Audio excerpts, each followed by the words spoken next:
Salam sejahtera Malaysia, denyut nadi suara rakyat bergema di channel ini. Terima kasih kerana bersama-sama dalam channel ini.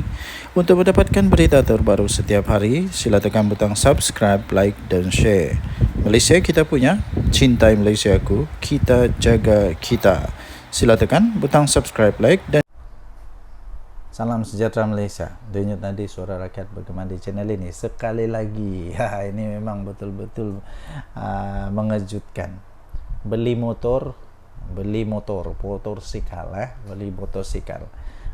motorsikal daripada syarikat yang ada saham BlackRock. Ikut logik pas tular di media sosial dakwaan bahawa Menteri Besar Kedah Datuk Seri Muhammad Sanusi Maknor telah membeli motosikal baru keluaran sebuah syarikat yang mempunyai saham dengan BlackRock. Hobi gaya mewah memberi kenderaan dari pihak yang berkaitan dengan genosid kejam di Gaza, Palestin itu mengingatkan orang ramai akan logik pas membacakan mengenai bacaan kunut nazilah. Ulama pas, ikut ulama pas, elok dikunut nazilahkan, kata pemerhati politik Stratcom Pro Bono. Jadi kalau ikutlah ulama politik pas ini, eloklah ini dikunut nazilahkan. Menerusi gambar yang tersebar, Sanusi yang juga adalah Ketua Pengarah Pilihan Raya PAS dan Perikatan Nasional PN dilihat berdiri di samping motor baru yang masih dibungkus kain hitam tertera jenama kenderaan tersebut. Dalam satu ceramah di Kedah, Sanusi dalam reaksinya berkata, dia hanya membeli motor, bukannya helikopter. Depa ingat kita tiada duit, ada kerja, adalah gaji, takkan tak boleh beli, dia kata. Suruh baca kunut nazilah lah. Tempelaknya diikuti ketawa sambil menyifatkan pihak yang mengkritiknya susulan pembelian motor itu sebagai merapu. Sebelum ini Musyidil Ampas Hashim Jasin mempertahankan sikap wakil rakyat mereka bersama Perikatan Nasional yang membacakan kunut nazilah selepas ahli Parlimen Machang Faisal Wan Ahmad Kamal digantung 6 bulan daripada menyertai sidang Dewan Rakyat. Penggantungan itu susulan dakwaan Faisal mengenai surat layang yang dikatakan mengandungi maklumat berkaitan dalang sebenar di sebalik pengambil alihan Malaysia Airport Holding Berhad MAHB. Faisal dalam alasannya berkata, bacaan kunut nazilah itu tidak ditujukan kepada kerajaan paduan, sebaliknya merujuk kepada pihak yang bersubahat dengan jenayah pembunuhan beramai-ramai rakyat Gaza seperti BlackRock yang terpalit dengan Zionis. Itulah dia kata. Okey. Jadi kalau orang lain betul masalah, tapi kalau dia beli motor itu merapu. Okey, jadi tak apalah, itu semua hal-hal dorang, tidak kena mengena sama saya pun. Sama ada Sanusi mau beli motor kah, mau beli helikopter kah, dia mau beli kapcai kah, dia mau beli apa sajalah, baskat kah, dia mau beli jet pejuang kah, roket kah, nak pergi ke hampa lah, hampa pila main politik dengan benda-benda macam ni. Tak kisah pun aku. Yang penting keamanan dunia harus dipertahankan, hak-hak kemanusiaan harus dipertahankan. Denyut nadi suara rakyat bagaimana channel ini. Jangan lupa tekan butang subscribe, like dan share. Malaysia kita punya, cintai Malaysia aku, kita jaga kita. Bye bye. Salam sejahtera Malaysia. Wow, ini satu kejutan besar ini. Satu kejutan besar, sangat-sangat besar. Adun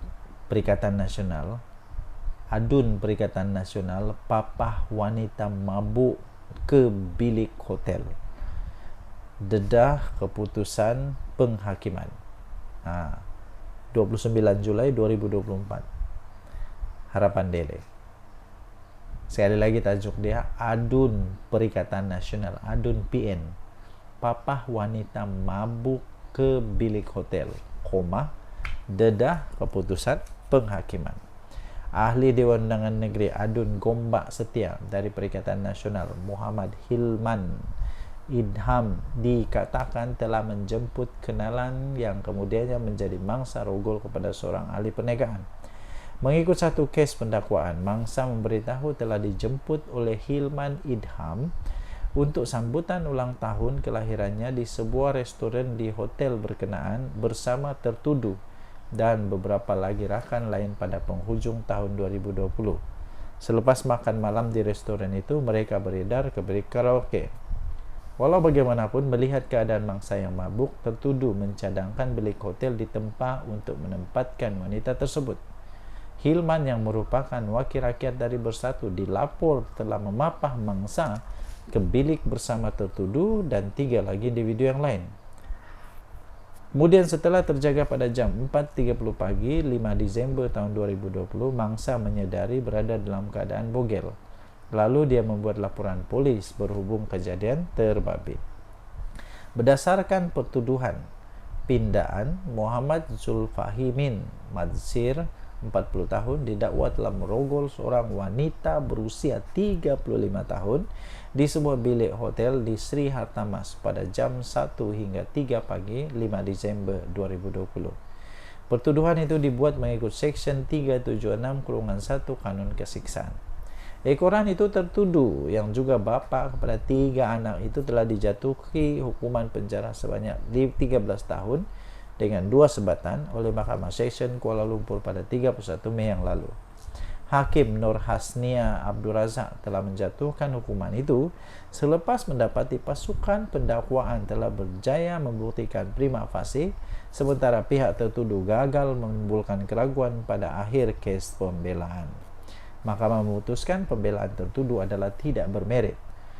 Lapor Sinar Harian memetik keputusan penghakiman yang dimuat naik dalam sistem kehakiman pada 25 Julai yang lalu.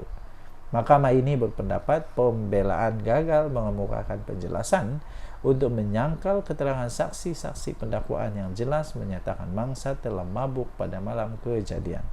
Semasa pemeriksaan balas, tertuduh juga mengakui bahwa mangsa tidak pernah mengatakan ingin bersetubuh dengannya, kata hakim itu. Beliau berkata tindakan mangsa yang mengajak tertuduh menemaninya pada malam kejadian tidak boleh secara otomatik dikatakan bahwa wanita itu merelakan untuk melakukan hubungan seks dengan tertuduh. Susulan itu jelasnya mahkamah mendapati keterangan pembelaan tertuduh bahwa dia tidak merogol mangsa adalah satu penafian semata-mata.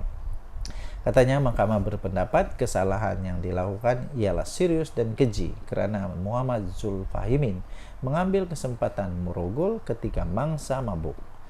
Menurut hukuman terhadap lelaki itu, hendaklah memberi amaran tegas kepada masyarakat supaya kesalahan sebegini tidak berleluasa. Hakim berkenaan berkata, mahkamah juga berpandangan bahwa kepentingan awam menuntut mahkamah mengenakan hukuman yang berat sebagai pengajaran. Denyut Nadi Suara Rakyat bagaimana channel ini? Bye-bye. Salam sejahtera Malaysia, Denyut Nadi Suara Rakyat bagaimana di channel ini. Sanusi memang selalu mengejutkan lah. Apapun yang dibuat memang mengejutkan. Nah, tapi kali ini memang tak bikin kejut lah. Memang saya sudah agak pun. Ini saya tidak terkejut langsung. Sanusi berkata dia tidak masalah jika gerakan mau keluar daripada PN. Jadi sebenarnya pada pendapat saya itulah. Walaupun Sanusi tidak kata gerakan perlu keluar daripada Perikatan Nasional, tapi mungkin secara tersiratnya bolehlah dikatakan dipersilakan. Kalau gerakan mau keluar dipersilakan. Saya pikir sepatutnya kalau memang Sanusi mau menyelamatkan Perikatan Nasional ini, patut dia kata beginilah.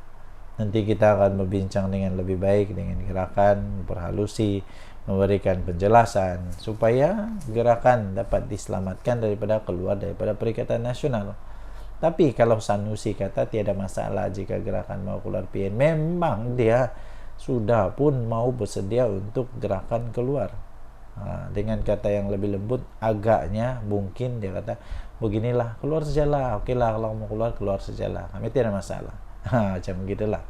Ketua Pengarah Pilihan Raya Perikatan Nasional Datuk Seri Muhammad Sanusi Maknur berkata dia sendiri tidak ada masalah secara pribadi, tidak masalah jika gerakan mau keluar dari PN.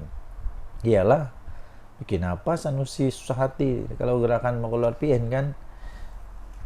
Gerakan bukan kuat manapun, berapa sangat dia ada parlimen, berapa dia ada adun, berapa ahli dia, berapa kekuatan jenderal dia, tidak kuat manapun.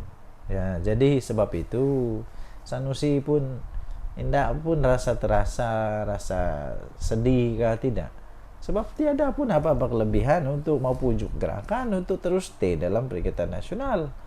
Cobalah kalau Perikatan Nasional, cobalah kalau gerakan ini ada 60 kursi, di sanalah kau. Ataupun kalau Perikatan Nasional ada 30, 20 kursi lah, jangan banyak lah, 20 kursi. Wah, memang dipujuk rayu tuh. Tapi kerana satu kah dua kah, yang pasti tak sampai 3 lah. Jadi Sanusi dengan cepat pun mengeluarkan kenyataan, sila keluar. Itu komen Sanusi. Jadi itulah sila keluar. Jadi Menteri Besar Kedah itu berkata, gerakan perlu belajar menghormati orang Melayu dan Islam di negara ini, bukannya membuat ugutan politik. Sila keluar. Itu komen Sanusi. Kan saya dah kata, komen dia pendek. Sila keluar. Iyalah, semua orang nak hormat dia. Gerakan saja. Sedangkan dia tak reti nak hormat kita. Dia kata, wah, takkan semua benda ni kita nak hormat dia. Dia tak perlu hormat kita kah? Katanya dipetik oleh Malaysia kini. Sanusi juga menambah, teguran agar menghormati orang Melayu dan Islam itu bukan saja ditujukan kepada gerakan, bahkan semua parti yang berasaskan kaum di negara ini. Okey, jadi dia kata, tak payahlah nak ugut orang.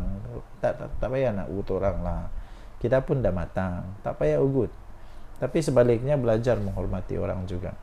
Belajar hormat orang Melayu dan Islam di negara ini, dia kata. Tak perlu ugut-ugut politik. Apa ugut-ugut politik? Politik apa ugut-ugut ni? Politik ugut-ugut ni lama dah tu katanya. Lama dah tu katanya. Okey, jadi keluar sejalah. Gerakan keluar sejalah daripada Perikatan Nasional kalau memang mau keluar. Okey, Sanusi memang tidak ada apa-apa kelebihan, kekurangan kalau sama ada gerakan stay atau tidak. Okey, tinggalkan komen anda. Bye. Salam sejahtera Malaysia. Denyut nadi suara rakyat bergema di channel ini. Okey, tuan-tuan dan puan-puan yang dihormati sekalian, jangan main-main dengan api. Nanti terbakar diri. Jangan cuba-cuba nak jadi hero, nanti sendiri termakan dengan hero. Ramai orang mau jadi hero, cuba dedah ini, dedah itu, dedah dokumen. Tapi hati-hati bila mau dedahkan dokumen yang sulit. Hati-hati, nanti sendiri termakan diri.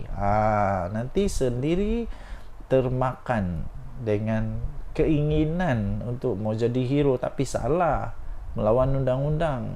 Ini tidak boleh dibiarkan. Jadi akhirnya Ketua Polis Kuala Lumpur memberikan penjelasan, peringatan. Dedah dokumen sulit kerajaan adalah kesalahan serius. Itu kata polis. Penahanan reman ahli jawatan kuasa penerangan bersatu, iaitu Badrul Hisham Syaharin, adalah proses biasa yang dilakukan berdasarkan keperluan siasatan. Jangan pula lepas ini kata kena tunggang lah, polis kena tunggang lah. Tidak, memang ini semua begini. Dulu pun salah seorang pemimpin Pakatan Harapan kena dalam kes ini. Siapa dia? Rafizi. Jadi kalau sekarang Cikgu Bat kena, sebab itu biasa terjadi. Jangan pula Muhyiddin tiba-tiba merawayan kata itu ini. Muhyiddin tahu sangat, dia tahu betul dengan undang-undang ni. Dan saya terasa Cikgu Bad pun tahu dengan undang-undang nih.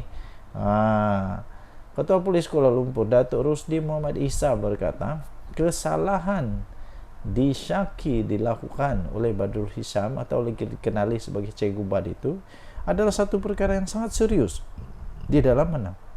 Di bawah Section 8 Akta Rahsia Rasmi tahun 1972. Jadi dia kata ini proses biasa untuk menahan reman. Ada laporan, jadi kesalahan itu kita akan siasat, dia kata.